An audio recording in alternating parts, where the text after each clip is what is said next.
ገንዘብን ባሪያ አድርጎ መጠቀም ምንችለው እንዴት ነው? አሁን ለምሳሌ ጅምር ብዙ ካቴድራሎች አሉ አይደል? አሁን የሀገራችን ትልቁ ባለሀብት እሳቸው አላሙዲ ይሄን መጨረሻ የሚሆን 400 ሚሊዮን ብር ሰጥቻቸዋለሁ ቢሉ ሰበካ ጉባኤው ይቀበላቸዋል አይቀበላቸው? ሰበካ ጉባኤው ወሰናል። ግን እሳቸው የማያምኑባትን ቤተክርስቲያን ስለወደዷት ብቻ ገንዘብ ልስጥ ማለት አይችሉም። ቤተክርስቲያን አትቀበልም። እዚያ ደሃ እያስለቀሰ ድንጋይና ሲሚንቶ ስለሰጠ ጧፍና መጋረጃ ስላመጣ እግዚአብሔር በዚያ አይደሰትም። እንደ ቤተክርስቲያን ስርዓት ነው እየሆነ ስላለው ነገር አይደለም። ለመኖር ተብሎ የሚደረግን ማጭበርበር ብልሃት ነው ወይስ ኃጢአት? የተፈቀደ ኃጢአት የለም ባጭሩ።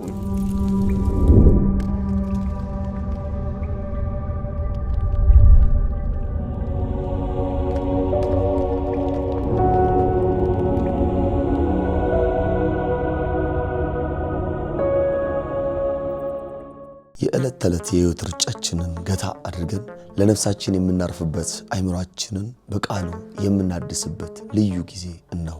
ቀንዲል ሚዲያ ጥልቅ ዕውቀትን የወቅቱን የህይወት ምክርና ማህሌትን በአንድ ላይ ያሰናዳበትን ልብን የሚያረሰርስ የ60 ደቂቃ መርሃ ግብር ይዞላችሁ መጥቷል። በልዩ ዝግጅታችን ጌታችን አምላካችን መድኃኒታችን ኢየሱስ ክርስቶስ በአዲስ ኪዳን በምሳሌ ያስተማራቸው የህይወት ምሳሌዎች ቃላት በጉባኤ ቤት መምህራን በጥልቀት የሚብራሩበት የተሰወሩ ዕንቁዎች የተሰኘው አምዳችን፣ በተጨማሪም ወጣትነትን በክርስትና መነጽር የምንቃኝበት ስለ ህይወት ውጣ ውረድና ስለ ብሩህ ተስፋችን በጉብዝናችን ወራት ፈጣሪን ማሰብ በግልጽ የምንመካከርበት የጉብዝና ወራት አምዳችን ሌላው የፕሮግራማችን አካል ነው። ይህ ጥልቅ የቃሉ ትምህርትና የህይወት ምክር መንፈስን በሚያድሱና ልብን በሚመስጡ መዝሙራት ታጅቦ የተሟላ መንፈሳዊ ማዕድ ሆኖ ይቀርብላችኋል። በተጨማሪም በየጊዜያቱ የተለያዩ መርሃ ግብሮችን እንደየሁኔታው እያካተትን አብረን እንቆያለን። ዘወትር እሁድ ምሽት ከምሽቱ 2 ሰዓት እስከ 3 ሰዓት በኢትዮጵያ ኦርቶዶክስ ተዋሕዶ ቤተክርስቲያን መገናኛ ብዙሃን ቴሌቪዥን ድርጅት በኢኦቲሲ ቲቪ ይከታተሉን። መርሃ ግብሩ በቴሌቪዥን እንደተጠናቀቀ ልክ ምሽት 3 ሰዓት ላይ ሙሉ ዝግጅቱ በቀንዲል ሚዲያ የዩቲዩብ ቻናል ስለሚጫን በዚያም ማግኘት ትችላላችሁ። የዩቲዩብ ቻናላችንን ሰብስክራይብ በማድረግ ቤተሰብ ይሁኑ። የእሁድ የቴሌቪዥን ዝግጅት አመለጣችሁ ደግሞ ዘወትር ረቡዕ በኢትዮጵያ ኦርቶዶክስ ተዋሕዶ ቤተክርስቲያን ቴሌቪዥን በድጋሚ ይቀርባል። ቀንዲል ሚዲያ የተሰወሩ ዕንቁዎችን ከጉብዝና ወራት ጋር አዋህዶ በዝማሬ አጅቦ ሌሎችንም መርሃ ግብሮች አካቶ እሁድ ምሽት 2 ሰዓት ላይ በኢትዮጵያ ኦርቶዶክስ ተዋሕዶ ቤተክርስቲያን ቴሌቪዥን ይጠብቃችኋል። እንድትከታተሉ ግብዣችን እናቀርባለን። ቀንዲል ሚዲያ የልባሞች መብራት። ሰላም ጤና ይስጥልኝ። በመላው ዓለም የምትገኙ ወደ ቀንዲል ሚዲያ ቤተሰቦቻችን እንደምን አላችሁ? ሰላም እግዚአብሔር ከሁላችንም ጋር ይሁን። ይህ ቀንዲል ሚዲያ ነው። መርሃ ግብራችን አዲሱ የተሰወሩ ዕንቁዎች መርሃ ግብራችን ነው። ዛሬ የጋበዝኩላችሁ እጅግ የምንወዳቸው የምናከብራቸው በዚህ በቀንዲል ሚዲያም በተደጋጋሚ እየመጡ የሚያገለግሉን መምህራችን ሊቀ ሊቃውንት ስሙር አላምረውን ጋብዣለሁ። እስከ መርሃ ግብር ፍጻሜ አብራችሁ እንድትቆዩ በድጋሚ ጋብዛለሁ። እንኳን ደህና መጡ መምህር። እንኳን ደህና ቆያችሁ። እንደምን አሉልን? እግዚአብሔር ይመስገን ደህና ናችሁ? እግዚአብሔር ይመስገን በጣም ደህና ነን።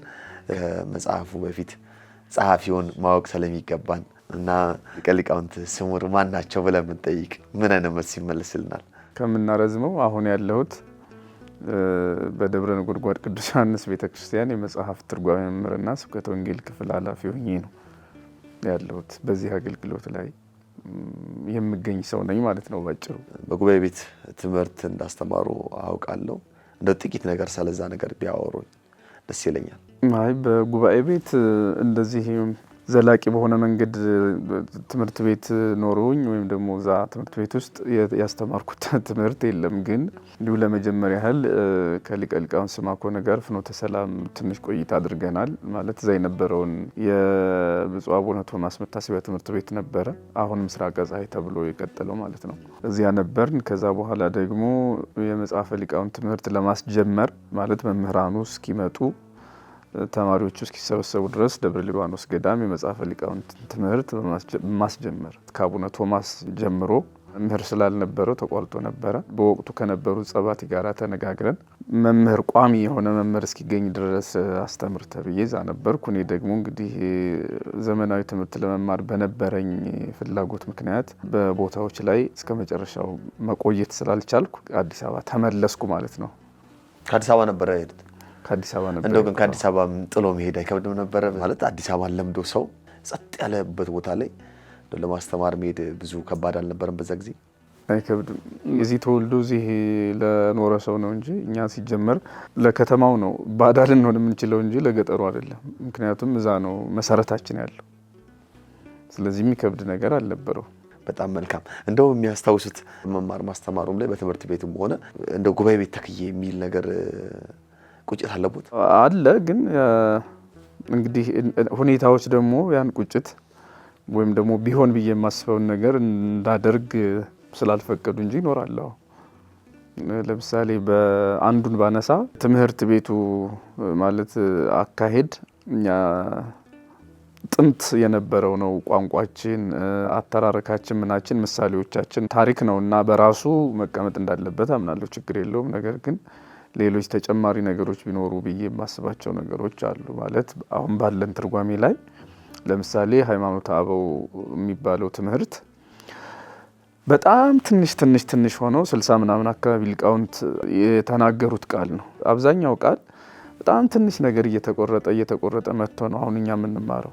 ሙሉ ሀሳባቸው አልመጣም ወደዚህ እና የአንድ ሊቅ ቃል ሲተረጉም የሊቁን ታሪክ ሲተርክ ምን ይላል? እሱ ብዙ ድርሰት ደርሷል፣ እሱ ብዙ መጽሐፍ ጽፏል፣ ለሃይማኖት ምስክርነት ከፍለው ይህንን አምጥተውልናል የሚለው እና ከፍለው የሚለው ቃል በጣም ብዙ ያልተተረጎመ ሌላ ቃል እንዳለ ወይም ሌላ መጽሐፍ እንዳለ ይነግረናል ማለት ነው። ስለዚህ አሁን እድሜ ለዘመነ ኢንተርኔት ጥሩ የሆነ አጋጣሚዎች አለ። መጻሕፍቶችን ሶፍት ኮፒ ማግኘት ተችሏል። እነዚህ ሶፍት ኮፒዎች ደግሞ ወደ ሃርድ ኮፒ ቀይሮ ማለት ወረቀት አድርጎ ማንበብ ተችሏል። ስለዚህ የቀሩብንን መጻሕፍት ወደ እንግሊዝኛ የተቀየሩ አብዛኞቹን እነሱን ማንበብ ተችሏል ማለት ነው። ስለዚህ አሁን እዚህ ያለው ከፊል ነገር እዚያ ካለው ጋራ ሲስማማ ሙሉ ሀሳብ ሙሉ አረፍተ ነገር ይገኛልና ለሃይማኖት ምስክርነት ከፍለው ይህንን አምጥተውልናል የሚለውን ሙሉ አድርጎ ማስተማር እንዴት አይቻልም የሚለውን አስበዋለሁ። ግን እንግዲህ በነገሮች ሁኔታ ምክንያት ስላልተመቻቸ ተግባራዊ ያልሆነ የነባሩን ደግሞ አሁን ደግሞ ካለው ከዘመናዊው ጋር አሰባጥሮ የማስተማር ፍላጎት ነው። እንደዛ ነገር ነው። ምእመናን የጉባኤ ቤቱንም ጣዕም እንዲያውቁት ከዛ ደግሞ መምህራን ደግሞ የራሳቸውን ተጨማሪ ነገር አድርገው ከጉባኤ ቤት ትርጓሜው ባለፈ ወደኛ ህይወት ተለውጦ የምንማርበት መርሃ ግብራችን ነው። የተሰወሩትን እንቁ የሆኑ ምስጢራትን የምንረዳበት ወደ ህይወታችን ለውጠን ደግሞ ለመተግበር የሚያበቁንን ትምህርት የምናገኝበት ነውና ያው እንግዲህ ዛሬ በሰፊው ያስተምሩናል። ወደ ዛሬው ርዕሰ ጉዳያችን ማለፍ እንችላለን። የዛሬው ርዕሰ ጉዳያችን የምናልፈው በሉቃስ ወንጌል ምዕራፍ 16 ቁጥር 1 እስከ 9 ያለውን ሐሳብ ነው ምንዳስሰው ማለት ነው። እሱ ላይ ያለውን ታሪካዊ ምሳሌ እሱን በማብራራት ነው የምንቀጥለው። ሁላችንም ግልጽ ይሆን ዘንድ በአማርኛው አነባለሁ። ከዛ ደግሞ ንባቡን የኔታዬ እየተረጎሙ ጥቂት በግዕዙን ሰማና ከዛ ደግሞ ወደ ምስጢሩ እሳቸው ያብራሩልናል ማለት ነው። የሉቃስ ወንጌል ምዕራፍ 16 ቁጥር 1 ጌታችን ኢየሱስም ለደቀ መዛሙርቱ እንዲህ አላቸው፣ መጋቢ የነበረው አንድ ባለጸጋ ሰው ነበረ። ገንዘቡን ሁሉ እንደሚበትን አድርገው በእርሱ ዘንድ ከሰሱት። ጌታውም ጠርቶ በአንተ ላይ የምሰማው ይህ ነገር ምንድን ነው? እንግዲህ ወዲህ ለእኔ መጋቢ ልትሆን አትችልምና የመጋቢነትን ሂሳብ አስረክበኝ አለው። ያም መጋቢ አስቦ እንዲህ አለ፣ ምን ላድርግ? አሁን ጌታዬ ከመጋቢነቴ ይሽረኛል፣ ማረስም አልችልም፣ ለመለመንም አፍራለሁ። እንግዲህ ጌታዬ ከምግብና የሻረኝ እንደሆነ በቤታቸው ይቀበሉኝ ዘንድ የማደርገውን እኔ ያውቃለሁ። ለጌታውም ዕዳ የሚከፍሉትን ጠራቸው። የመጀመሪያውንም ለጌታዬ የምትከፍለው ዕዳ ምን ያህል ነው አለው። እርሱም 100 ማድጋ ዘይት ነው አለው። እነሆ ደብዳቤ ተቀምጠ 50 ማድጋ አለብኝ ብለ ፈጥነ ጻፍ አለው። ሁለተኛውንም አንተሳ ለጌታዬ የምትከፍለው ዕዳ ምን ያህል ነው አለው። እርሱም 100 ማድጋ ስንዴ ነው አለው። እነሆ ደብዳቤ ተቀምጠ 80 አለብኝ ብለ ፈጥነ ጻፍ አለው። ጌታውም አመፀኛውን መጋቢ እንደ ብልህ ሰው ስለሰራ አመሰገነው። ከብርሃን ልጆች ይልቅ የዚህ ዓለም ልጆች በዓለማቸው ይራቀቃሉና ይላል። ስለ ቃሉ አምላካችን እግዚአብሔር ስም የተመሰገነ ይሁን። እሺ ወደ ግዕዙ ንባብና ትርጓሜ እናልፋለን። ወይቤሎሙ እግዚ ኢየሱስ ለአርዳዩ አሃዱ ብእሲ ባእል ቦቱ መጋቢ ወከመዝ ኮነ መጋቢሁ ዘያማስን ነዋዮ። ጌታችን መድኃኒታችን ኢየሱስ ክርስቶስ ደቀ መዛሙርቱን እንዲህ አላቸው፣ ለአንድ ባለጸጋ መጋቢ ነበረው። ይህ መጋቢም ገንዘቡን የሚያባክን ሆነ። ወአስተዋደይዎ ሀቤሁ ከመይዘሩ ኩሎ ነዋዮ የባለጸጋውን ገንዘብ መጋቢው እያባከነ እንደሆነም አድርገው ከሰሱት። ወጸውኦ እግዚኦ ወይቤሎ ምንትኑ ዘእሰም በእንቲአከ አለቃው ባለጸጋውን ጠርቶ መጋቢውን ስላንተ የምሰማው ይህ ነገር ምንድነው አለው። አግብ እንከሰ ሐሳበ ምግብናከ እንግዲህ ሶዲህ የስልጣንህን አስረክበኝ ምግብናህን መልስልኝ አለው። እስመ ኢትከውነኒ እንከ መጋቤ ሊተ ለኔ መጋቢ ልትሆን አይገባህምና አለቃ ሹም ልትሆን አይገባህምና አለው። ወሃለየ ውእቱ መጋቢ ወይቤ ምንተ ሬሲ ይህ መጋቢም ጌታው እንዲህ ባለው ጊዜ ምን አደርጋለሁ ብሎ አሰበ።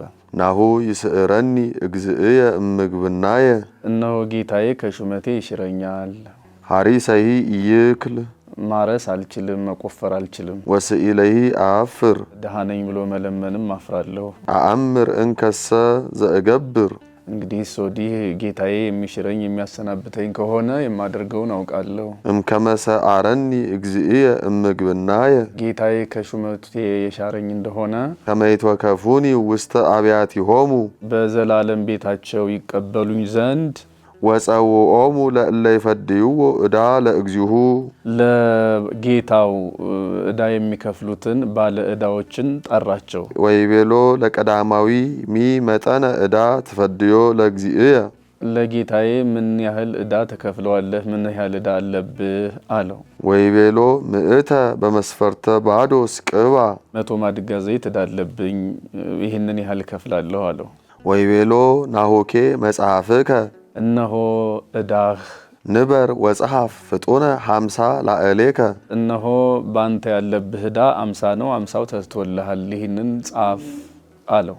ወይቤሎ ለካልኡ አንተሰ ሚ መጠነ ዕዳ ትፈድዮ ለእግዚእየ ሁለተኛውንም ጠርቶ አንተስ ምን ያህል ዕዳ አለብህ? ለጌታዬ ምን ያህል ዕዳ ትከፍለዋለህ አለው።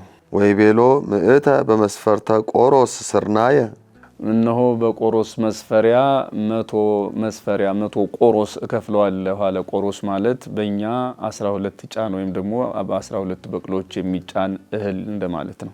ወይቤሎ ናሆኬ መጽሐፍከ እነሆ ዕዳህ ይህ ነው አለ። ንበር ወጸሐፍ ፍጡነ 80 ላዕሌከ 20ው ተትቶልሃል፣ 80ውን ትከፍላለህ አለው። ወንእዶ እግዚአብሔር ለመጋቤ አመጻ ወንእዶ እግዚአብሔር ለመጋቢ አመጻ ይህንን አመፀኛውን መጋቢ ሹም ጌታው አመሰገነው። እስመ ከመ ጠቢብ ገብረ እስመ ከመ ጠቢብ ገብረ እንደ ጥበበኛ ሰርቷልና ጥበብን ገንዘቡ አድርጓልና። እስመ ውሉደ ዝ ዓለም ይጠበቡ እምውሉደ ብርሃን በዓለሞሙ በዚህ ዓለም የሚኖሩ ሰዎች ከጻድቃን ይልቅ በጥበብ ይኖራሉና ማለት በዚህ ዓለም በጎ ስራ ሰርተው መንግስተ ሰማያትንም ይወርሳሉና ማለት ነው። በሁለተኛው ትርጓሜ ደግሞ ሲታይ ሁለት ሐሳቦችን ባጭሩ የያዘ ነው። ጌታችን መድኃኒታችን ኢየሱስ ክርስቶስ ጋቢውን እንደጠራ ባለጸጋ ነው። ባለጸጋ የተባለ መድኃኒታችን ኢየሱስ ክርስቶስ ነው። መጋቢ የተባለው እዚህ ዓለም ላይ ያሉ ባለሀብቶች ናቸው። ባለሀብቶች የዚህ ዓለም መጋቢዎች ይባላሉ። ለምንድነው መጋቢ የተባሉት? በድሃ ላይ ስለተሾሙ ነው። መጽሐፍ እንደሚለው እግዚአብሔር የጋራ ሰማይ የጋራ ምድር ነው ለሁሉም የፈጠረው፣ ለሁሉም እኩል እድል ነው የሰጠው። ነገር ግን እኩል ስራ ሰርተው አንዱ ሀብታም አንዱ ድሃ የሚሆነው እድል አንዱ ቀን ጎሎበት ሌላው ጠማማ እድል ኖሮት ሳይሆን እግዚአብሔር አንዱ የአንዱ መጽደቂያ እንዲሆን ስለፈለገ ነው። እኩል ጭንቅላት ሰጥቶ አንዱ በጣም ጥሩ ውጤት አምጥቶ ሌላው የሚወድቅበት ምክንያት እግዚአብሔር በጭንቅላት ለሰው አዳልቶ አይደለም። ነገር ግን በዚህ ሂደት ውስጥ በተመሳሳይ ክረምት እያረሱ በተመሳሳይ በሬ እያረሱ ሰዎች ውጤታማ የማይሆኑበት ተመሳሳይ የንግድ እቃ ይዘው ተመሳሳይ ጊዜ ላይ ነግደው አንዱ ከስሮ አንዱ ትርፋማ የሚሆንበት ዓለም፣ ሌላው ድሃ ሌላው ሀብታም፣ ሌላው ጤነኛ ሌላው ታማሚ የሚሆንበት ዓለም አንዱ ለአንዱ ደጋፊ እንዲሆን እግዚአብሔር ስለወደደ ስለፈቀደ ነውና ባለጸጋ የተባለ አምላካችን እግዚአብሔር ነው። መጋቢ የተባሉት ደግሞ ለምሳሌ በጤና ዙሪያ ጤና ኖሯቸው በበሽተኞች ላይ ስልጣን ያላቸው ሰዎች እኔ እናንተ አሁን በዚህ ሰዓት ለታመሙት እግር ለሌላቸው የእግር ስልጣን አለን፣ አይን ለሌላቸው እጅ ለሌላቸው እንደዚህ አሁን የኛ መጋቢ ነን። በእግራችን ላይ ተሾመናል፣ በአይናችን በአካላችን ላይ ተሾመናል እና ከባለጸጋው የተሰጠነው ነው ይሄም እንጂ የራሳችን አይደለም። ባለጸጋው ማን ነው? የፈጠረን እግዚአብሔር ነው። እነዚህ ህዋሳቶቻችን አሁን የኛ አይደሉም። ባለጸጋው ለኛ መጋቢ ሁኑኝ ብሎ በመጋቢነት የሰጠን ያደራ ሀብት ነው። ምን ከእግር ጥፍራችን እስከ ራስ ፀጉራችን ያለው ሀብት ማለት ነው ተፈጥሮ። ስለዚህ አምላካችን እግዚአብሔር ሰዎችን ባለጸጋ አድርጎ ሾሟል። እንግዲህ አንዷን መዘን ብናይ ባለጸጋ ማለት የገንዘቡን ብቻ ብናየው እግዚአብሔር ባለ ሀብት አደረገው አንዱ እያልን የምናነሳው የዓለምን ባለ ሀብት በአንድ ሰው እንግለጠው በማለት ነው። ይህንን ባለጸጋ ድሆች ከሰሱት። ለራሱ ያጌጣል፣ ለእኛ ግን እራፊ ልብስ አይሰጠንም፣ ቁራሽ እንጀራ ያበላንም ብለው መክሰስ ማለት መቼም አስታዋሽ ማጣት ማለት ነው። ተርቦ መንገድ ላይ መዋል አይደለም ምግብ፣ ቀዝቃዛ ውሃ መቸገር፣ ይሄ የነዳያን ችግር ሀብታሞችን የሚከስ ነው እና ይህንን ያየ እግዚአብሔር የነዳያንን መራብ፣ የችግረኞችን ችግር ባለሀብቱ በሀብት ላይ እየደራረበ ሲሄድ ድሆች ደግሞ በድህነታቸው ላይ አስተዋሽ ሲያጡ የድሃው ድህነት ሲጨምር እግዚአብሔር ይህን ያያል እና ይመጣና ጌታው ልክ እንደተነበበው ቅድም ባለጸጋውን ይጠራዋል ማለት በበሽታ ይጠራዋል። መጥሪያው ብዙ ነው እግዚአብሔር። ወይ ደግሞ ሀብቱን ያሳጠዋል። ሀብቱን ያሳጠዋል ማለት ያ በጣም የተትረፈረፈ ከበር መልስ የሚጋብዘው በጣም የተጨበጨበለት ድሃ ከሀገር ተሰዶ ወይም ደግሞ የኔ ቢጤ ሆኖ እሱም በተራው ችግር ያደቀቀው ሊሆን ይችላል። በዘመናችን እንደ ሀገርም እንደ ግለሰብ እንደ ማህበረሰብ እንዲህ አይነት ታሪኮች አሉ በዓለም ላይ በግለሰብ ደረጃ የሚታወቁ ትላንትና በጣም በስልጣን የሚታወቁ ትላንትና በሀብት የሚታወቁ ሰዎች ዛሬ ተራ ሆነው ነበርን እያሉ መሬትን የሚደበደቡ የሚራገሙ ሰዎች ይሆናሉ እና እግዚአብሔር በበሽታ ይጠራል ሰውን። ከዛ በነዳያን ላይ ስልጣን ብሰጥህ አንተ ሀብትህን ንብረትህን ለራስህ ብቻ ተጠቀምክበት ይለዋል። ያን ጊዜ እንግዲህ ብልህ ሰው የሆነ እንደሆነ በሽታ ሲመጣበት እንግዲህ ማረስ አልችልም አይደል ያለ፣ እንግዲህ ምን ላድርግ ብሎ አሰበ። ማረስ አልችልም መለመን አፍራለሁ አለ። መቼም ትላንትና ሳበላ ሳጠጣ ይኖርኩ አሁን እኔ አብሉኝ አጠጡ ብዬ ለምኜ መኖር አልችልም፣ ስለዚህ መቆፈርም አልችልም፣ ምን ላድርግ ብሎ ሲያስብ ባለዕዳዎችን ማለት የተበደሩ ሰዎችን ድሆችን ያስባቸዋል። ይሄ ማለት ነው አምላኬ እግዚአብሔር አሁን ለኔ ሀብት ሰጥቶኛል፣ ጤና ሰጥቶኛል፣ ለሰዎች ምህረት ካላደረኩ አምላኬ እግዚአብሔር እኔን በሞት ሲጠራኝ ና ሲለኝ በበሽታ በደዌ ሲይዘኝ ስለማን ብሎ ይምረኛል? እኔም ለሰዎች ምህረት ላደርግ ይገባኛል ብሎ ምህረት ማድረግ ነዳያንን ማብላት ማጠጣት ማለት ነው። በዚች ምዕራፍ ላይ ያለው ቅድም እንዳልነው የምግብና የልብስ ብቻ አይደለም። ቅድም እንዳልነው ይሄ አካላዊ እርዳታ ማድረግ በራሱ ቅድም አይን ለሌላቸው አይን መሆን፣ አንደበት ለሌላቸው አንደበት መሆን እንደዚህ ማለት ነው። ይህንን ሁሉ ማድረግ ይገባኛል ብሎ እንደገና ተጸጽቶ ለሰዎች በጎ ማድረግን የጀመረ እንደሆነ ጌታው ያመሰግነዋል። ለምን? በዚህ ዓለም የሚኖሩ ሰዎች አስራት በኩራት አውጥተው መንግስተ ሰማያትን ያወርሳሉ። ጻድቃን ደግሞ በዚህ ዓለም ሰዎች ይበለጣሉ አለ። ምን ማለት ይበለጣሉ ማለት በመንግስተ ሰማያት የበለጠ ዋጋ ያገኛሉ ማለት አይደለም። በዚህ ዓለም የሚኖሩ ሰዎች ጻድቃን ጤዛ ለሰው ድንጋይ ተንተርሰው ስጋቸውን ጎድተው ነው መንግስተ ሰማያትን የሚያገኙት። በስጋ ተርበው ደክመው የጎሰቆለ ለብሰው ነው። የዚህ ዓለም ሰዎች ግን የሞቀ ለብሰው የደመቀ ለብሰው የላመ የጣመ በልተው ጠጥተው ልጆች ወልደው አሳድገው በደስታ እየኖሩ እንደገና ደግሞ አስራት በኩራት አውጥተው መንግስተ ሰማያትን ይወርሳሉ። በዚህ ዓለም ደስተኛ ናቸው፣ በወዲያኛውም ዓለም ደግሞ ደስተኛ ናቸው። ጻድቃንስ በዚህ ዓለም በጣም አዝነው የዚህን ዓለም ጣዕም ንቀው ጤዛ ለሰው ድንጋይ ተንተርሰው ነው የሚኖሩት። ስለዚህ በዚህ ዓለም የሚኖሩ ሰዎችና ማለት በዚህ ዓለም የሚኖሩ ሰዎች እዚህ ከተማ ውስጥ ወይም ስራ ሰርተው የሚኖሩ ሰዎች ልጆች ወልደው ቤት ሰርተው የሚኖሩ ሰዎች ማለት ነው በገዳም ከሚኖሩ በእውነተኛ ምናኔ ከሚኖሩ ሰዎች አንጻር የተሻለ ህይወት አላቸው የምንለው ለዚያ ነው። ወንጌሉም የሚለው እሱን ነው። በአማርኛው መጨረሻ ላይ ያነበብከው ማለት ነው። እንደገና ብታነብልን ደስ ይለኛል። ሉቃስ ወንጌል ምዕራፍ 16 ቁጥር 8 ላይ ጌታውም አመፀኛውን መጋቢ እንደ ብልህ ሰው ስለሰራ አመሰገነው፣ ከብርሃን ልጆች ይልቅ የዚህ ዓለም ልጆች በዓለማቸው ይራቀቃሉና ይላል። ከብርሃን ልጆች ይልቅ የዚህ ዓለም ልጆች በዓለማቸው ይራቀቃሉና ማለት የዚህ ዓለም ልጆች የሚላቸው ቅድም ያልናቸው አስራት በኩራት አውጥተው ልጆች ወልደው ቤት ሰርተው የሚኖሩ ናቸው። የብርሃን ልጆች የተባሉ ደግሞ ቅድም ያልናቸው በምናኔ የሚኖሩ ስጋቸውን የገደሉ የስጋ ምኞታቸውን የተፈቀደውን የስጋ ምኞት ራሱ ያላደረጉ። ለምሳሌ ማግባት ኃጢአት አይደለም፣ ግን አናገባም ብለው የስጋ ፍላጎታቸውን የገደሉ።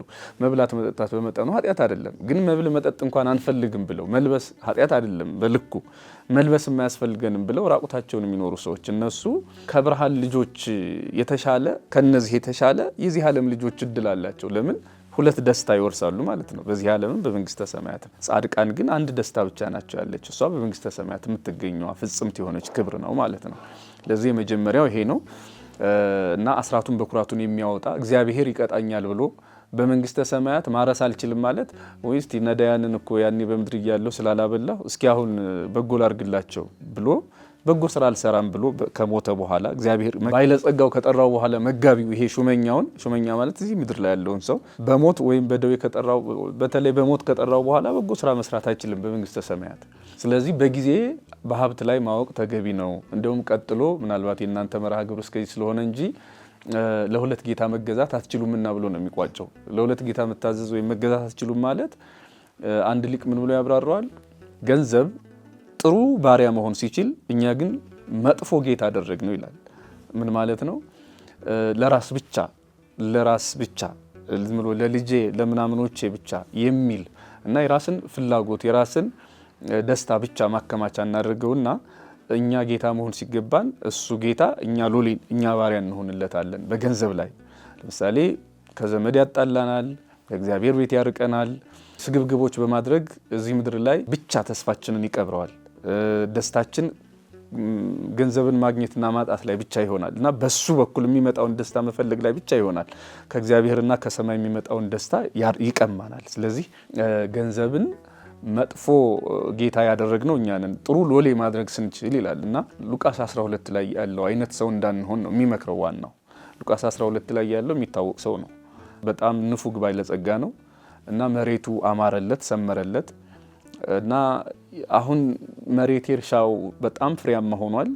ያለፈውን የዓመት ጎተራዬን እንዴት ነው የማደርገው ብሎ አዲስ ጎተራ መስራት ይጀምራል።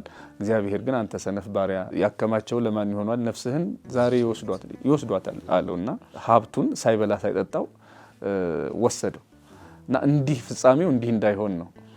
ከዚህ በፊትም በአንተ መርሃ ግብር መሰለኝ ያነሳ ነው እንዲህ አይነት ይህን ትርጓሜ እና ገንዘቤን የት ላስቀምጠው ብለህ አትጨነቅ።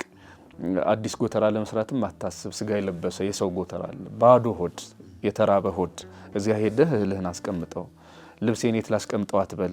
ቁምሳጥን እስኪጠብ ድረስ የተራቆተ ገላ አለ። ሄድና እዛ የተራቆተ ገላ ላይ አስቀምጠው ልብስህን እና ባዶ ጎተራ ማለት የነዳያን ባዶ ሆድ ነው።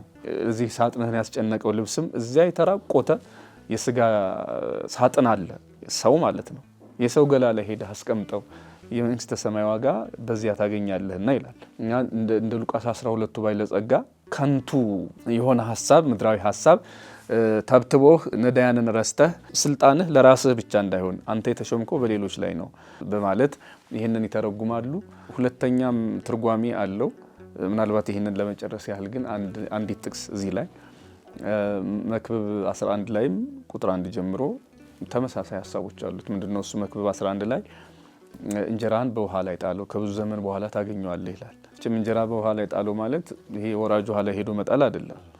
ወራጅ ውሃ የሆነ ነገር ብትጥልበት ያንተ ነው ብሎ ዝም ብሎ ሊያቆመው አይችልም፣ ይዞት ይሄዳል። ምናልባት ይመጣል ብለህ እንኳን አታስበውም፣ ምክንያቱም ወራጅ ነው፣ ጥሎ ነው የሚሄደው። ምን ማለት ነው? ብድር ለማይከፍሉ ሰዎች በጎ ነገር አድርግ። ለምሳሌ ብታበላቸው ለማያበሉ፣ ብታጠጣቸው ለማያጠጡ ማለት ነው። ብታለብሳቸው መልሰው ለማያለብሱ እዚህ ምድር ላይ እና ከብዙ ዘመን በኋላ ታገኘዋለህ ማለት አሁን እግዚአብሔር ይስጥልኝ ላይልህ ሁሉ ይችላል። በጎ ስራ ያሰራልህ ለምሳሌ አንዱን የኔ ቢጤ መንገድ ላይ ብታለብሰው እግዚአብሔር ይስጥልኝ ሁሉ ላይልህ ይችላል። ላያውቅህ ይችላል። ማንነትን ማወቅም አይጠበቅበትም። ብታበላው እግዚአብሔር ይስጥልኝ ላይልህ ሁሉ ይችላል። ላይልም ምንም እንዲልህም መጠበቅ የለብህ፣ ችግር የለውም። ከሱ አይደለም ቁም ነገሩ፣ ከላይኛው ነው፣ ከተመልካቹ ነው እንጂ ታች ካለው ከሰው ጋር አይደለም ጉዳይ፣ ከእግዚአብሔር ጋር ነው። ስለዚህ ይህንን ስታደርግ ከብዙ ዘመን በኋላ ታገኘዋለህ ማለት ካደረክለት ሰው ሳይሆን ስታደርግለት ካየህ ከእግዚአብሔር ዋጋህን ታገኛለህ ማለት ነው። ከብዙ ዘመን በኋላ ታገኘዋለህ። በዕለተ ሞትህ መንግስተ ሰማያትን ያወርስሃል።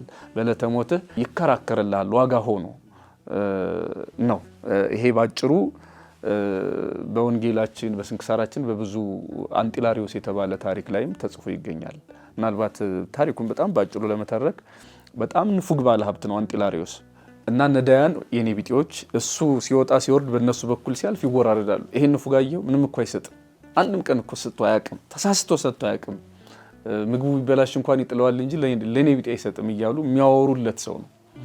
አንድ ቀን ባጠገባቸው ሲያልፍ እኔ ግን እቀበለዋለሁ አለ አንዱ። ማለት ለምኜ ከሱ ገንዘብ እቀበላለሁ አለ። አትቀበልም እቀበላለሁ ተወራረዱ እና ቤቱ ሄደ። ሲበላ አገኘው፣ ስለ እግዚአብሔር ብሎ ስለ እግዚአብሔር ጠራና ፊት ለፊት ስላየው አንዳንድ ሰው ሲታይ አይወድም፣ የሚዘጋው ሰው አለ እንዴ ወጋኝ አይነት ነገር ሊል ስለሚችል እና የሚበላውን ዳቦ ወረወረው። እንግዲህ ይመስለኛል እንደ ዘመናችን ዳቦ አይደለም አገጋገራቸው፣ ፈነከተው ይላል። ዳቦ በጣም ትልቅ መሆን አለበት። በዚህ ጊዜ ደሙን አብሶ ዳቦውን ጎርሶ ወደ ጓደኞቹ ሄደና ይሄው በቃ ብሎ ውርርዱን አሸነፈ። እና ይሄ ባለጸጋ በዚያች ቅጽበት ህልም ያያል።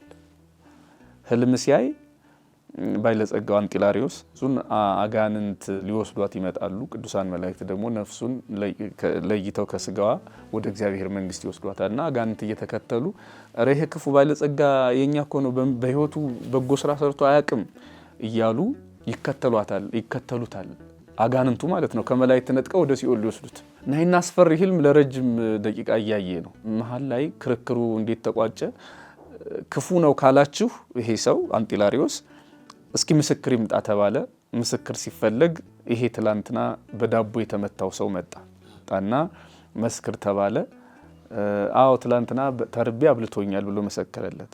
አጋንንቱ ምን አሉ? ትላንትና እኮ መታ እንጂ አላበላህም፣ ስታየው ጠልቶህ ነው የወረወረልህ ዳቦውን፣ ላንተ ብሎ ሳይሆን አይንህ አስጠልቶት ነው የወረወረልህ እና አፍንጫህን ነው የመታ፣ በዛ ላይ አላበላህም ብለው ሲያግባቡት በግዕዙ ምን ይላል? ወይ ታውቀኒ ደም እምጽና ረሃብ፣ እኔ መብላቴ እንጂ መመታቴ ትዝ አይለኝም አላቸው። መጥገቤ እንጂ መወሮሩ እሱ ትዝ አይለኝም አላቸው። እና ሳያውቀው መጽደቁ በህልሙ ገባው እና ሲነሳ በጣም ከባድ ህልም ነው ያየው እና በጣም ተጨንቆ ተጠቦ ሳላውቀው በሰራሁት በትላንቱ ስራዬ እንደዚህ አይነት በረከት ማገኝ ከሆነ እንዲህ አይነት ጸጋ ማገኝ ከሆነ አውቄ በሰራ ደግሞ ምን ያህል በረከት ምን ያህል ጸጋ አገኛለሁ ብሎ ያለውን ገንዘብ ሁሉ ሸጦ እሱ ባሪያ ሆኖ መኖር ጀመረ። ባጭሩ ለመተረክ ቅዱስ ሆኖ አረፈ። ባጭሩ አሁን ዛሬ ቅዱስ አንጢላሪዮስ ነው የሚባለው። ከንፉግነት ተነስቶ ባላወቀው ስራ ጸድቆ ወዳወቀው ጽድቅ የተሸጋገረ ሰው ነው። ስለዚህ በጎ ስራ ከብዙ ዘመን በኋላ ታገኘዋለህ ማለት በእግዚአብሔር ዘንድ ዋጋ ሆኖ የሲኦልን እሳት ባህረ ገሃነምን ሲያሻግር ታገኘዋለህ። ዋጋ ጽድቅ ሆኖ በረከት ሆኖ ታገኘዋለህ ማለት ነው። ይሄ ቶሎ የገባቸው ሰዎች አሉ። አሁን ይሄ ንፉግ ባለጸጋ ነው አንጢላሪዮስ። እግዚአብሔር መጣበት በህልሙ ጠራው፣ ንፉግነቱን አስተማረው። ቶሎ ብሎ ጌታው አመሰገነው ማለት ነው። አሁን በቃ ይሄ ጌታው ያመሰገነው ባለጸጋው ያወደሰው አይነት ሰው ማለት ይሄ ነው። ቶሎ ብሎ ህልም እስክታዩ ጠብቁ ማለት አይደለም። ህልም ያዩ ሰዎችን አይቶ ታሪካቸው የተጻፈላቸው የተነበበላቸው ሰዎችን ሰምቶ ታሪክን መለወጥ ደግሞ ሌላ ብልህነት ነው። ስለዚህ በዚህ መልኩ መረዳት ይገባል። የመጀመሪያው ክፍል በጣም መልካም። ሁለተኛ ትርጓሜም አለው። እንግዲህ ሌሎችም ይኖሩታል፣ ግን እንግዲህ እንዳልኩት ሁሉንም መናገር በጣም ከባድ ሊሆን ይችላል። ሁለተኛውን እንየው። ሁለተኛው ደግሞ በዚሁ በተለመደው ትርጓሜያችንም የተቀመጠ ነው። ይሄ በእርግጥ መጋቢ የተባለው ባለጸጋ የሾመው መጋቢ ካህን ነው። ካህኑን እግዚአብሔር አምላክ በነዳያን ላይ ሾሞታል። እንዲያውም እንደገና አማርኛው ምናልባት ከግዕዙ ልክ አማርኛውን ብታነብላቸው ደግሞ ደስ ይለኛል። የሉቃስ ወንጌል ምዕራፍ 16 ቁጥር 1 ጌታችን ኢየሱስም ለደቀ መዛሙርቱ እንዲህ አላቸው፣ መጋቢ የነበረው አንድ ባለጸጋ ሰው ነበር። ገንዘቡን ሁሉ እንደሚበትን አድርገው በእርሱ ዘንድ ከሰሱት።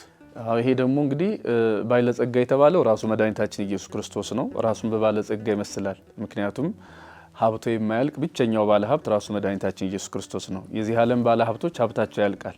ሀብታቸው ካላለቀ ደግሞ ራሳቸው ያልቃሉ አይደል እንዴ? የማያልቅ ባለ ሀብታቸው የማያልቅ ሰዎች ምናልባት ካሉ ራሳቸው ማለቃቸው አይቀርም።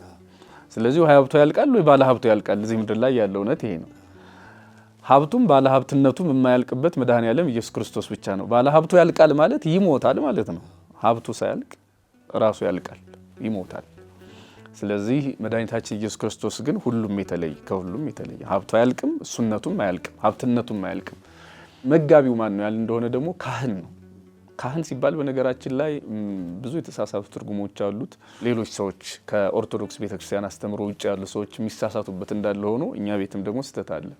ካህን ማለት ከዲቁና እስከ ፕትርክና ያለው የወል ስም ነው። ልክ ሰው እንደማለት ማለት ነው። ፓትርያርኩ ሰው ናቸው አይደሉም? ሰው ናቸው። በቃ እንደዚህ ካህን ማለት እንደዚህ የወል ስም ልክ በሰውነት ደረጃ እንደ ወንዱ ሴቱ የሚጠራበት አይደለም። ግን እነዚህ ከዲቁና እንዳልኩት እስከ ፓትርያርክነት ያሉ ማዕርጎች የሚጠሩበት የጋራ ስም ነው ካህን ማለት። ክህነት አንዲት ናት የምንለው ማለት ነው። አዎ፣ ሌላ ትርጉም አለው። ነገር ግን በዚህ ይቺን አውድ ግን ስናያት ካህን ማለት ከዲቁና እስከ ፕትርክና ድረስ ያለው ካህን ተብሎ በወል ስም መጠራት። ክህነት ውስጥ ግን ደግሞ ዲቁና፣ ቅስና እየተባለ ጵጵስና፣ ሊቀ ጵጵስና፣ ፕትርክና እየተባለ እንዲህ ሌሎችም ማዕርጋት ይዘረዘሩበታል። የወል ስማቸው ግን ክህነት ወይም ካህን ተብሎ ሊጠራ ይችላል እና አንዳንድ ጊዜ ካህናቱ፣ ዲያቆናቱ አሁን ቅዳሴ ላይ በደገብሩ ካህን ማለት ይከብዳቸዋል አይደል? መነኮሳት ሲቀድሱ ግን መነኩሴው ካህን ነው። ጳጳሳትም ካህናት ነው የሚባሉት። ለምሳሌ ሱራፌል፣ ኪሩቤል በሰዓታታችን ካህናተ ሰማይ ይባላሉ። ቅውማን ባውዱ አክሊላት ይሆሙ ያወርዱ እያልን እንዘምራለን። አክሊላቸውን አውርደው በዙሪያው ቆመው አምላካቸው እግዚአብሔርን ያመሰግናሉ። እነማን? ካህናተ ሰማይ ሱራፌል፣ ኪሩቤል ናቸው። ስለዚህ እነሱ እንኳን ካህናት ነው የሚባሉ ስጋ ያለበሱት ረቂቃን ቅዱሳን መላእክትና አገልግሎታቸው ሰማያዊ ነው እና ምድር ላይ ያሉ አባቶቻችን ደግሞ ሊቃነ ጳጳሳቱ ካህናት ሊባሉ ይችላሉ።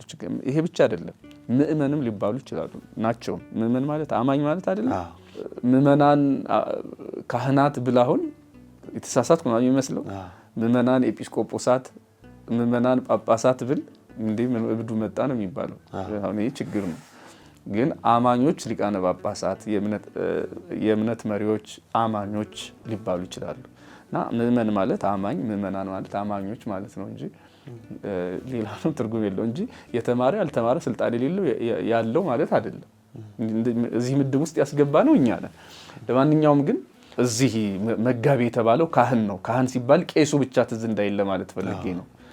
ሁሉም በተሰጠው መክሊት ካህን ነው፣ ከዲቁና እስከ ፕትርክና ድረስ ያለው እና ከሰሱት የሚለው ገንዘቡን እንደሚያባክን ከሰሱት። ምን ብለው ምእመናን ይከሱታል? ካህኑን ምን ብለው ይከሱታል? አላስተማረንም፣ ለንስሐ አላበቃንም፣ ስጋህን ደምህን እንድንቀበል አልነገረንም፣ አላስተማረንም ብለው ይከሱታል።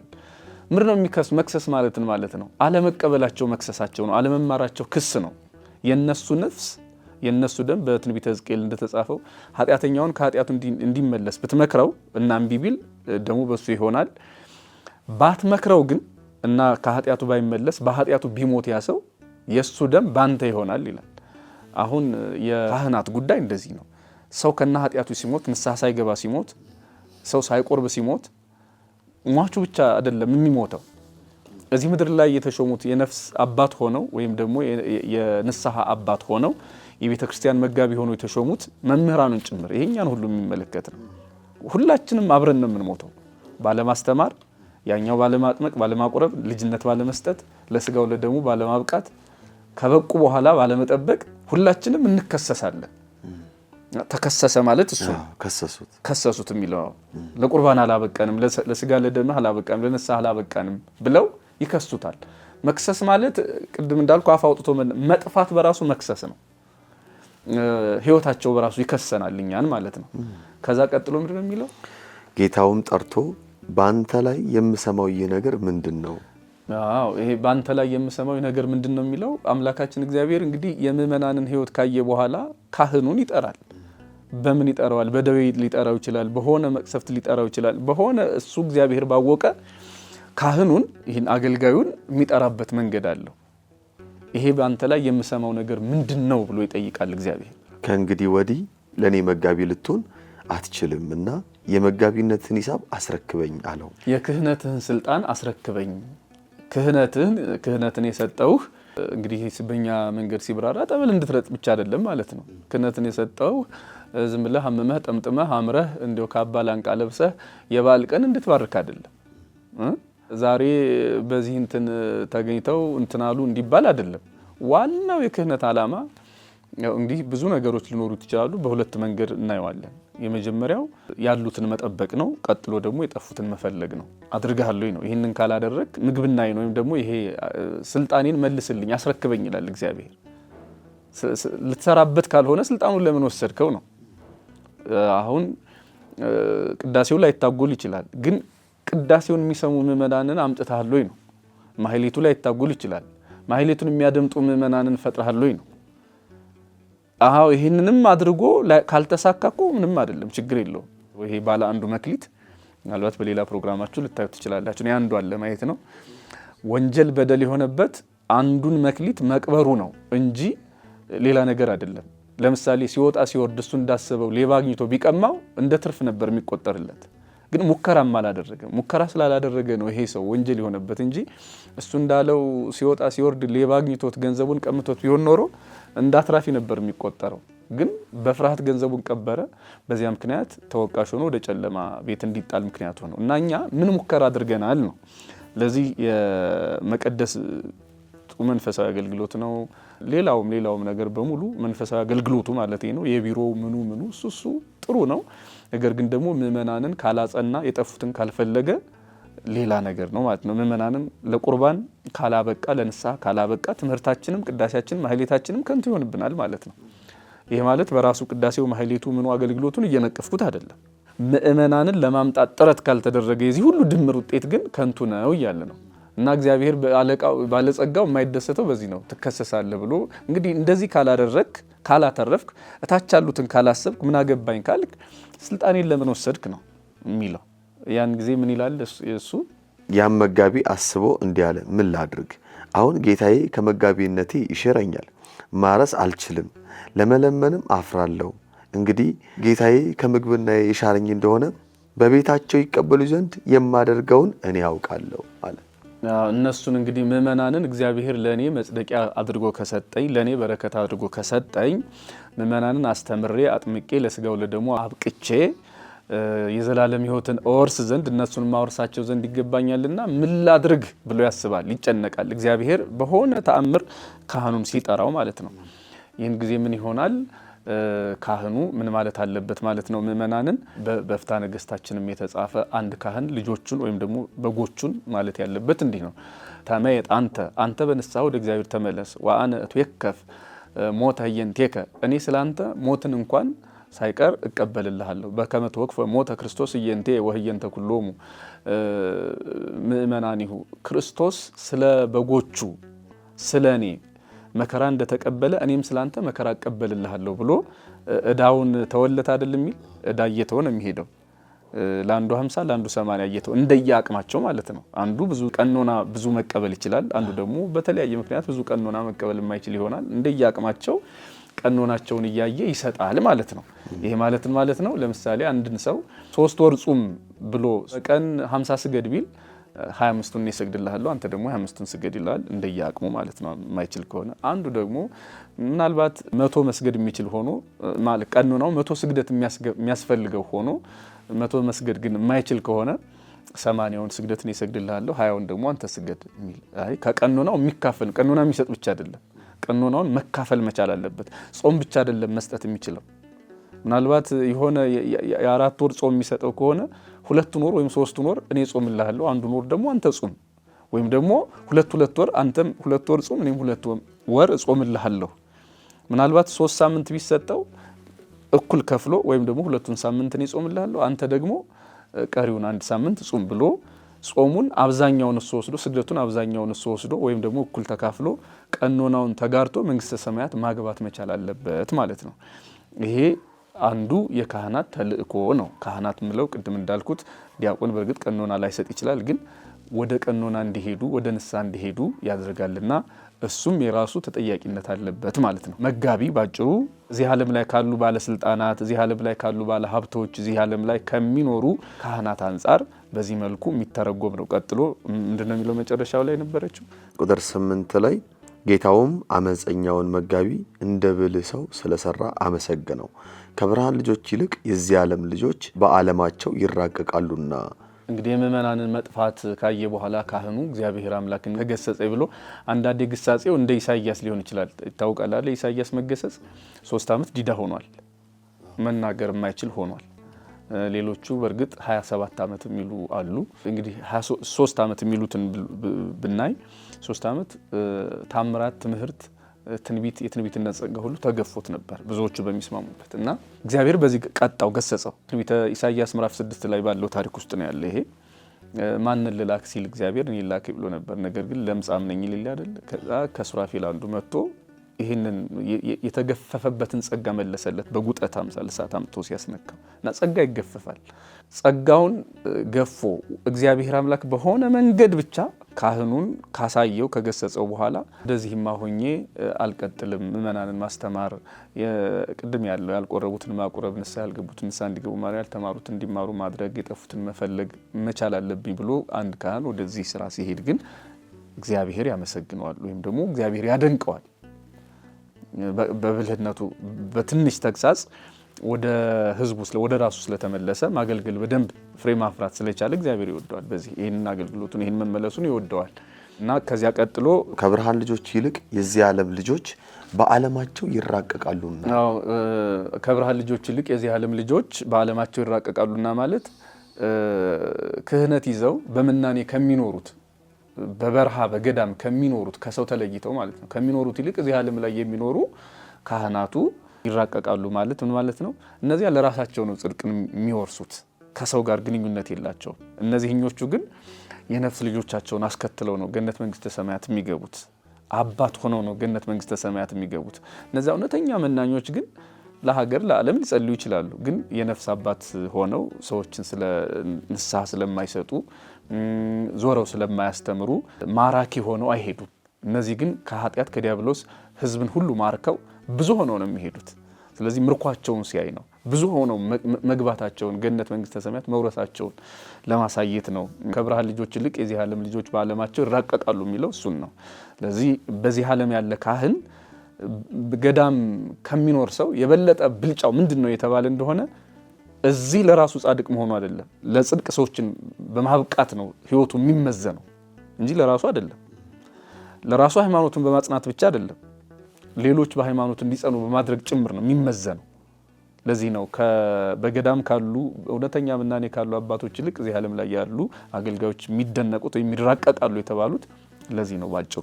በጣም መልካም፣ እጅግ በጣም ጥልቅ የሆነ ምስጢር ነው ያብራሩልን። እውነትም እንቁን አግኝተናል። እግዚአብሔር ይስጥልን መምህር። ያው ከህዝብ ይነሱ የሚችሉት በዚህ ታሪክ ላይ በደንብ በአጽንኦት አስተውለው ይዘውት የሚወጡትን 5 ጥያቄዎችን አዘጋጅቻለሁ። 5ቱን ጥያቄዎች ደግሞ በአጭሩ መልሰን እንጨርሳለን ማለት ነው።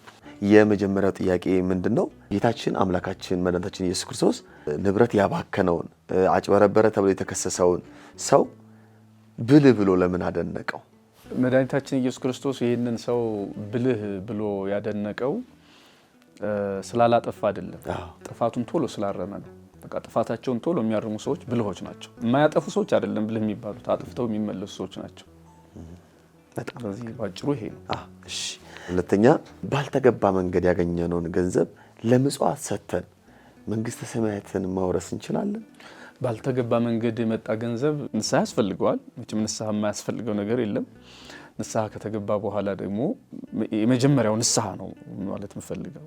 ባልተገባ መንገድ የመጣት መጀመሪያው ነገር ንስሐ ነው። ንስሐ ከመጣው እንደ ሁኔታው በምጽዋት ሊሰራ ይችላል፣ በቀኖና ሊሰራ፣ በሌላም ነገር በምጽዋትም በስግደትም በሆነ በጾምም በሆነ መንገድ ቀኖናው ሊሰጥ ይችላል። ነገር ግን የመጀመሪያው ነገር ምጽዋት አይደለም። የመጀመሪያው ነገር ንስሐ ነው። ምጽዋት ለሌላ የሚደረግ ነው አይደለም። መጀመሪያ ራስ ላይ አድርግ ነው። ራስ ተስተካከል ነው።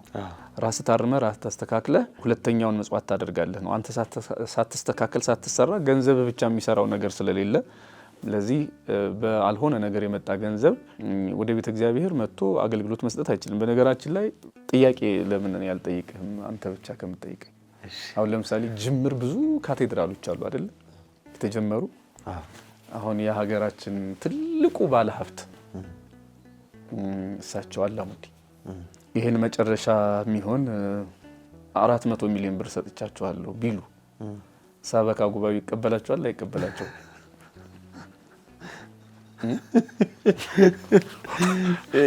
ሰው ጋር ጉባኤ ይወሰናል። እኔ ግን እምቢ ቢል ያለ አይመስለኝም በእኔ ግምት። እውነቱ ግን አሁን የባለ ሀብቱ ገንዘብ ርኩስ ሆኖ አይደለም።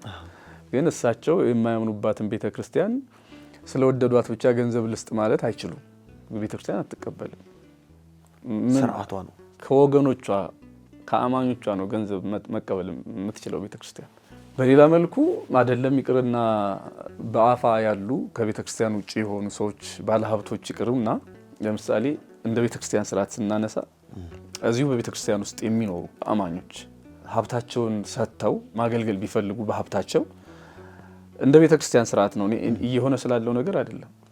ቤተክርስቲያን የሀብት ምንጫቸውን ማወቅ አለባት። የምእመናኖቿን የሀብት ምንጭ ማወቅ አለባት።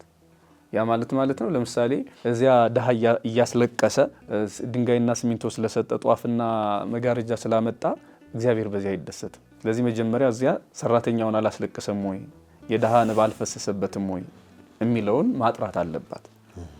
እዚያ በደል እየሰራ እዚህ እግዚአብሔር ማስደሰት ስለማይቻል አይቻልም። እግዚአብሔር የሚደሰተው እዛ በሚያለቅሰው ሰው ሳቅ እንጂ እዚህ በተሰራው ስራ ብቻ አይደለም። ይሄ ሌላኛው ነገር ነው። እና ሁለተኛው ነጥብ ደግሞ ቤተክርስቲያን የምትፈልገው ገንዘቡን አይደለም። ይሄማ ከታክስ ሰብሳቢዎች በምን ይለያል? እኛ ቤተክርስቲያን ዝም ብላ ገንዘብ ሰብሳቢ አይደለችም፣ ሰው ሰብሳቢ ናት። ያ ማለት ነው ህይወቱ በምን መልክ ይኖራል፣ ህይወቷ በምን መልክ ነው። ይሄ ብቻ አይደለም፣ ሌላም የኃጢአት አይነቶች ተዘርዝረው በስርዓት መጻሕፍቶቻችን ተቀምጠዋልና ከማይገባ ነገር ገንዘብ እያመጡ ለቤተክርስቲያን እንስጥ ቢሉ ያልተጣራ የኃጢአት ገንዘብ ቤተክርስቲያን ውስጥ መጥቶ እግዚአብሔር ስለማይደሰትበት ያንተን ገንዘብ አልቀበልም ብለው ይመልሱት ነው የሚለው ቤተክርስቲያን። ስለዚህ ይሄ ማለት ቤተክርስቲያን ጨካኝ ሆና ተስፋ ለማስቆረጥ ሳይሆን እግዚአብሔር አንተን ነው የሚፈልግህ ስለምትል ነው። ስለዚህ በማይገባ መንገድ የመጣ ገንዘብ ቤተክርስቲያን አትፈልግም። ነገር ግን ይህንን የሚያደርገውን ሰው ቤተክርስቲያን ቀኖና ትሰጣለች። የማያምኑ ሰዎች እንኳን ቤተክርስቲያን እንዲያምኑ ነው እንጂ የምታደርገው እናንተ ባታምኑ ችግር የለውም ገንዘባችሁን ስጡኝ የምትል ቤተክርስቲያን የለችንም ማለት ነው። ሰው ፈላጊ ናት እንጂ ገንዘብ ፈላጊ አይደለች። መጀመሪያ ሰው ይቀድማል፣ ሰው ይከብራል። እሱን ለማለት ነው። በጣም መልካም። ሶስተኛ ጥያቄ ለህልውና ተብሎ ለመኖር ተብሎ የሚደረግን ማጭበርበር እግዚአብሔር በምን ሊያዩ ይችላል? ማለት ብልሃት ነው ወይስ ኃጢአት ነው የሚለውን ነገር እንዴት ማወቅ እንችላለን? የተፈቀደ ኃጢአት የለም ባጭሩ። ይህን ጥያቄ ግን ያነሳውበት ሀሳብ ምንድነው መሰረት መምህር? ያለባቸው ዕዳ የአንደኛውን 50 አረገው የአንደኛውን ደግሞ 80 ያደረገበት ዕዳውን ቀነሰላቸው እና ያቺ የተቀነሰችው ዕዳ ለህልውናው ሲል ነው። ነገ እነዚህ ሰዎች እንዲቀበሉኝ ነው። ስለዚህ ከጌታው እኮ 50 ቀንሶበታል። ጌታው አይደለም የማረው። ይሄ ሰውዬ በራሱ ያልሆነ ንብረት ላይ መጋቢ ስለሆነ ብቻ ቀንሷል። ስለዚህ በጎ የሚመስሉ ግን ስርቆት ተብለው ከታሰበ ይሄ ልክ ነው ወይ?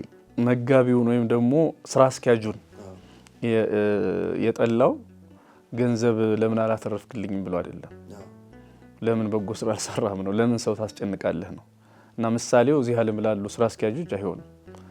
የዚህ ዓለም ሰው ምናልባት ትርፉን እያየ ገንዘቡ እንዴት ይምጣ ከማን እንዴት ይቀበል የሚያውቀው ነገር የለም የዚህ ዓለም ባለሀብት። ይሄኛው ባለሀብት ግን ባለጸጋው መጋቢውን ወይም ስራ አስኪያጁን እየጠየቀ ያለው ከገንዘብ ትርፍና ኪሳራ አንጻር አይደለም። በአንተ ስራ እነማን ናዘኑ እነማን ተደሰቱ ነው። ስለዚህ ከሰዎች ደስታ አንጻር ሲመዘን መተው ርህራሄው ለሰዎች በጎ ማድረጉ ለሱ ትልቅ ተወዳጅነትን አመጣለት። በሰው ላይ የሚያደርገው ርህራሄ ነው እንጂ የሚታይለት አሁን ለዚህ መጋቢ ወይም ስራ አስኪያጅ ያመጣው ትርፍ የገንዘብ ትርፍ አይደለም፣ የሰው ትርፍ ነው። እዚህ ጋር ምሳሌ የሚሆነው ብሎ እንዲሁ የትም ፍጩ ዱቄቱን አምጩ አይነት አይደለም። ይሄ መጋቢ ሰው ላይ ነው የሚሰራው ባጭሩ። ገንዘቡ የባለጸጋው ነው፣ አልነገረውም፣ አላሳወቀውም። ከዛ በኋላ ሰምቶ ነው ይሄ ባለጸጋ ጥሩ እንደሰራ ያመሰገነው። ባለጸጋው ጋር ጉዳዩ እስከሚደርስ ሰዓት ድረስ ግን ይህ መጋቢ በራሱ ውሳኔ የባለጸጋውን ገንዘብ ትቷል። ሰርቋል ባንለው ለጌታው መግባት የነበረበትን ብር አስቀርቷል። እሱ ደግሞ ያሰበው ጌታዬ ቀንስልኝ ብሎኛል ብሎ ሳይሆን እኔ በኋላ እነዚህ ሰዎች በጎ ባረግላቸው ነገ ይቀበሉኛል፣ ጌታዬ ሊያባረኝ ነው፣ እንደሚያባረኝ እርግጠኛ ነኝ፣ ሲያባረኝ እነዚህ ሰዎች ጋር እገባለሁ፣ ለራሱ ጥቅም ነው እያደረገ ያለው። ስለዚህ ለራሱ ጥቅም ካደረገ አልሰረቀም ወይስ ለህልውና ሲል የሚደረግ ብልህነት ኃጢአት አይደለም ወይ? አይ ለህልውና ይሄ ጥያቄው በራሱ አውዱ ከህልውና ጋራ የሚገናኝ አይደለም። ለመኖር ለህልውና አባባሌ ለመኖር ከዛች በኋላ ያለችውን ህይወት እነዚህ ሰዎች እንዲቀበሉት በቤታቸው እንዲያስተናግዱት፣ ስለዚህ ለመኖር ብሎ ያደረገው አይደለም ወይ? የምሳሌው በራሱ ወደ ወርቁ ያደላ ነው። ወደ ወርቁ ማለት ወደ ዋናው የጌታችን ኢየሱስ ክርስቶስ አርአያነት ላይ ያተኮረ ነው። እዚህ ዓለም ላይ ካሉ የምናውቃቸው ስራ አስኪያጆችና ባለሀብቶች ይልቅ ወደ መንፈሳዊው ነገር ያደላ ነው። በመጀመሪያ ደረጃ ምናልባት እዚህ ምድር ላይ እንደምናያቸው ምሳሌዎች ላይሆን ይችላል። በቀጥታ ምሳሌው በራሱ ምናልባት እንደው እዚህ ምድር ላይ የሚያየነው እንደሆነ ከደንበኛ አያያዝ አንጻር ሊደረጉ የሚችሉ ነገሮች እኮ አሉ። ከደንበኛ አያያዝ አንጻር ማለት ለምሳሌ ባንኮች የተወሰነን ተቋም ምናልባት ይህ ተቋም እንዳልጠራ ብዬ ነው የተወሰነን ተቋም የሆኑ ተቋማትን በጣም በቀነሰ ወለድ ሊያበድሩ ይችላሉ። አንዳንዶቹ ደግሞ ከፍ ባለ ወለድ ሊያበድሩ ይችላሉ። ትርፍና ኪሳራቸውን የሚያውቁት ራሳቸው ናቸው። እና ከደንበኛ አያያዝ አንጻር ማለት ጥቅማቸውን የሚያሰሉት ከትንሽ ውስጥ ብዙ ማግኘት እንደሚችሉ ካወቁ በትንሽ ትርፍ የሚያበድሩት ብድር አለ። በሌላ መልኩ ደግሞ ብዙ ወለድ በመጠየቅ የሚያበድሩትም አለ። አሁን እንግዲህ ትርፍና ኪሳራቸውን የሚያውቁት ራሳቸው ናቸው። እዚህ ጋር ትንሽ በመስጠት ምንድነው የሚያገኙት ነገር፣ እዛ ጋር ብዙ በመስጠት ምንድነው የሚያገኙት ነገር የሚለውን ሂሳቡን ራሳቸው ናቸው የሚሰሩት።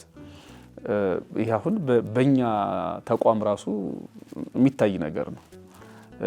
ምሳሌው በጣም ህጹጽ ወይም ደግሞ ያው ሙሉ ምሳሌ የለም ሲጀመር ህጹጽ ሊሆን እንደሚችል አውቃለሁ። ነገር ግን ይህ አበዳሪም እንደዚያ አይነት ነገር ብናየው ይሄ በርህራሄ በማድረግ ወይም ደግሞ ቅናሽ በማድረግ የሚደሰት ነው። ስራ አስኪያጁ አይደለም ዋናው አለቃ ራሱ ይሄን በማድረግ ነው ስራ አስኪያጁን የሚወደው። ለሰዎቹ በሚደረገው ርህራሄ ነው እንጂ ሰዎችን በማስጨነቅ የሚመጣውን አይደለም። ስለዚህ ትርፉ ከስራ አስኪያጁ ይልቅ ለባለጸጋው ነው። በምን በገንዘቡ ሳይሆን ሰዎች በመደሰታቸው ደንበኛ በመደሰቱ ማለት ነው። እና ዋናው ከስተመር ሰርቪስ ነው እዚህ ውስጥ የሚታየው። አራተኛ ጥያቄያችን ለስጋችን የምንደክመውን ያክል ለነፍሳችን መድከም ለምን አልቻለም? ጥበባችንን የምንጠቀመው በስጋ ለመኖር ነውና ጥበብ ተሞልተን ለነፍሳችን የሚደረጉትን ነገሮች ማድረግ ያልቻልነው ለምንድን ነው የሚል ነው ጥያቄ። ለነፍሳችን ብርታትን ማድረግ የምንችልባቸው ብዙ መንገዶች አሉ። ሰው በስጋው ዝሎ በነፍስ የሚበረታበት ወይም ደግሞ በነፍስ በርቶ በስጋው የሚደክምበት ነገር ከሚሆን ይልቅ በነፍስም በስጋም ጥሩ ውጤት ያለው ጥሩ ጸጋ ያለው እንዲሆን ዓለምን እንደ ዓለም ማስተዳደር፣ መንፈሳዊውን ዓለም ደግሞ እንደ መንፈሳዊ ማስተዳደር። አሁን ችግሩ ምንድነው? እዚህ ዓለም ላይ የሚፈጠረው በሁላችንም ላይ ያለው ቀውስ በስጋ ዓለም ሆነን ስለ ነፍስ፣ በነፍስ ዓለም ሆነን ስለ ስጋ ስናስብ ሁለቱ ይምታታሉ። ቅዱስ ጳውሎስ ደግሞ እንደተናገረው ለገላትያ መልእክቱ ሁለቱ በጦርነት ላይ ናቸው ያሉት። የነፍስ ፍላጎት ሌላ ነው፣ የስጋ ፍላጎት ሌላ ነው እና እርስ በርሳቸው ሲካሰሱ ሲጣሉ ነው የሚኖሩት። ሁለት የተለያየ ተፈጥሮ ነው ያላቸው ምንም እንኳን በአንድ አካል ቢሆኑም ነፍስና ስጋ። ስለዚህ ሁለቱን የሚያስታርቃቸው ደግሞ ተስፋ ነው። ሁለቱን የሚያስታርቃቸው እግዚአብሔር ቃል ነው። በወንጌል ቀንበሬ ልዝብ ነው የሚል ቃል አለ አይደለ? ቀንበር ስንት በሬ ነው አንድ የሚያደርገው? ሁለት በሬ። አንዱ ገና ዳጊ ለማጅ ሊሆን ይችላል፣ አንዱ ማረስ የለመደ ሊሆን ይችላል፣ ኩልም ሊሆኑ ይችላሉ። ግን ሁለቱም በሬዎች አንድ የሚያደርጋቸው ቀንበር ነው። ወንጌል ማለት ነፍስና ስጋን አንድ ላይ የሚጠምድ እኩል የሚያራምድ ቀንበር ነው። ልዝብ ቀንበር ነፍስና ስጋን አንድ የሚያደርግ የወንጌል ቃል ነው። ለየጌታችን የኢየሱስ ክርስቶስ ትምህርት ነው። እሱ ነፍስን ከስጋ ስጋን ከነፍስ ጋራ አስማምቶ በአንድ መንገድ የሚያስኬድ ነው ማለት ነው። ስጋ በነፍስ እንዳይጎተት፣ ነፍስም በስጋ እንዳትጎተት አንዱ ምናልባት ነፍስ ብትመራ የተሻለ ነው ብዙ ጊዜ። ነገር ግን ደግሞ ይሄ ካልሆነ ነፍስ በስጋ እንዳትደክም ለማድረግ ግን ቀንበሩን መያዝ ነው። ቀንበሩ ወንጌል ነው፣ የጌታችን የኢየሱስ ክርስቶስ ትምህርት ማለት ነው። ወንጌል ሲባል የአራቱን ወንጌል ማለት አይደለም። አጠቃላይ ትምህርት፣ የነቢያት ትንቢት፣ የጌታችን የኢየሱስ ክርስቶስ ትምህርት፣ የሐዋርያት ስብከት ነው። የአባቶቻችን የሊቃውንት ደግሞ ትርጓሜ ምስጢር ነው። ይሄ ሁሉ ነው ወንጌል ብለን የምንጠራው አሁን በዚህ ዘመን። ስለዚህ በእነሱ ትምህርት መኖር፣ በእነሱ መንገድ መሄድ ነፍስና ስጋን አስማምቶ እንደ አባቶቻችን ያኖረናል ማለት ነው ባጭሩ። አምስተኛው ጥያቄያችን የመጨረሻው እንደው ሐሳቡን ብዙ አልዳሰስነውም፣ ግን እንደው እንደ መጨረሻ ትንሽ መሀል ላይ ሲያነሷት ከነበረው እዛው ከቁጥር 10 ላይ ለሁለት ጌቶች አትገዙ የሚለው ሐሳብ ላይ ገንዘብ ጌታ ሆኖብን እየኖረ ያለበትን ሁኔታ ለውጠን እንዴት ነው ጌታ ሆነን የምንኖርበት? ገንዘብን ባሪያ አድርጎ መጠቀም የምንችለው እንዴት ነው? ኃላፊነቱን በማሰብ በቃ ይሄ ነው ኃላፊነቱን ማሰብ። ኃላፊነት ማለት ጠፊ መሆኑ። ኃላፊነት ኃላፊነቱን በማሰብ ኃላፊ ማለት አለቃ ማለት ሳይሆን ወደ ቶሎ ብዬ የገንዘብ ኃላፊነት ነው የታየኝ። ኃላፊነቱን ኃላፊ ሲባል ለካ ይሄ የዚህ ኃላፊ ሀዎች ይለያያሉ። እነሱ ናቸው የሚያሳስቱ። በድምጽ ደግሞ አይታወቅም። ብዙ ጊዜ ለምሳሌ ስብከተ ወንጌል ኃላፊ ሲሉልን የስብከተ ወንጌል ሟች እያሉ ነው የሚጽፉልን ብዙዎቹ መስሪያ ቤቶች ማለት በብዙሃን ሲጽፉልን ኃላፊ ማለት ስብከተ ወንጌል የዚህ ወይም ደግሞ የዚህ ኃላፊ ሆነው ተጽፎ ይላል አይደል? በየመሰለ ኃላፊ የዚህ ሟች እያለን እኮ በብዙሃን ሲጻፍ መሆን የነበረበት በሐመር ውሃ ነው። ብዙ ጊዜ አባቶች ተጠቀም። እሱ ኃላፊ ማለት አለቃ፣ ሹም፣ መሪ እንደማለት ነው። መጋቢ እንደማለት ነው። እና እኔ ያወራሁት በብዙሃን እና ኃላፊነቱን በማወቅ እሱን በመረዳት ምክንያቱም ገንዘብ እዚህ ምድር ላይ እስከ ተወሰነ ጊዜ ነው ከኛ ጋር የሚሰነብተው። ከሆነ ጊዜ በኋላ ከኛ ጋር አይደለም። እንደሚታወቀው ኢዮብም እንደተናገረው ሰው ራቁቱን መጣ እዚህ ምድር ላይ ራቁቱን ነው የሚሄደው። ራቁቱን ነው የሚሄደው ማለት ምንም የሚይዘው ነገር የለም ማለት ነው። ምናልባት መቃብር ቤቱ ሊያምር ይችላል፣ ሐውልቱ ሊያምር ይችላል። ግን በሰሌን ተጠቅልሎ ከተቀበረ ድሃ ወይም ባደፈ ጨርቅ ተጠቅልሎ ከተቀበረ ድሃ የተሻለ ነገር የለውም። መቼም ያስከሬን ጉራ ስለሌለው ጀብዱ ስለሌለው። አንድ የናይጄሪያ ፓስተር እናቱን ነው አባቱን በወርቅ ሳጥን ነው በአልማዝ ሳጥን ሲቀብር ታይቶ በጣም መነጋገሪያ ሆኖ ነበር። አሁን የሱ ወላጅ በጨርቅ ይጠቅልላት በምን ይቅበረው ምንም የሚያውቀው ነገር የለም አስከሬን እና ምንም ማለት ባዳ ይሆናል ማለት ነው። እንኳን ገንዘባችን ሰውነታችንም ባዳ ነው ከሆነ ጊዜ በኋላ። አንዳንድ ባለሙያዎች ጽፈውት እንዳየሁት ኮላጅን የሚባለው የኛን ፊት የሚያሳምሩ ይሄ ወዛችንን የልጅ ወጣት የሚያስመስለው ነገር ከ20 ዓመት ጀምሮ ነው የሚከዳል። የዚህ ዓለም ነገር እንደዚህ ነው። እያለ ፊታችን እሳት የመታው ፌስታል ይመስላል ማለት ይከዳናል ማለት ነው።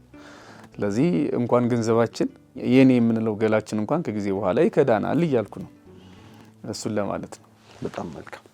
በጣም እግዚአብሔር ያክብርልን። እጅግ በጣም ደስ የሚል ትምህርትን ያስተማሩ የተወዳጅ ተመልካቾቻችን እንግዲህ የዛሬው ትርጓሜው ምስጢሩን እንደዚህ ሰምታችኋል። እጅግ በጣም ደስ በሚል ሁኔታ እንደተደሰታችሁበት አልጠራጠርም። እውነት ደስ ብሎኝ እያደመጥኩኝ ነበረ። ይሄ ነው ዓላማችን፣ አንድና አንድ ዓላማችን እጅግ በጣም ጥሩ የሆኑ መምህራንን እዚህ አቅርቦ ቁጭ ብለን መማር፣ መስማት፣ ማድመጥ፣ ምስጢሩን ማወቅ፣ በእኛ ዘንድ ያልተገለጡትን በመምህራኑ ዘንድ ብቻ ያሉትን እንቆች እኛም ወስደን እንድንጠቀምባቸው ማድረግ ነውና ዋና ዓላማው። እጅግ ጥሩ ትምህርት እንዳገኛችሁ አልጠራጠርም። ይህንን ትምህርት ደግሞ እናንተ እዚህ የተመለከታችሁት እንዳደመጣችሁ ለሌሎችም ቤተክርስቲያን ይቺ ነች። እንደዚህ አንድን ቃል በስንት አይነት መልኩ እንደምትፈታ እንግዲህ ተረድታችኋል፣ አይታችኋል። ስለዚህ ለሌሎችም ሼር እያደረጋችሁ እንዲማሩበት እንድትጋብዙ ጥሬን አቀርባለሁ። ሊቀ ሊቃውንት የኔታ ስሙር አላመራውን እጅግ በጣም ከልብ እናመሰግናለን። ሳምንት በዚሁ በሌላ በቀጣዩ ክፍል ከሳቸው ጋር እንዲሁ ቆይታ እናደርጋለን። እስከ መርሃ ግብሩ ፍጻሜ ስለተከታተላችሁ ከልብ እናመሰግናለን። እስከ ሳምንት ቸር ቆዩልን።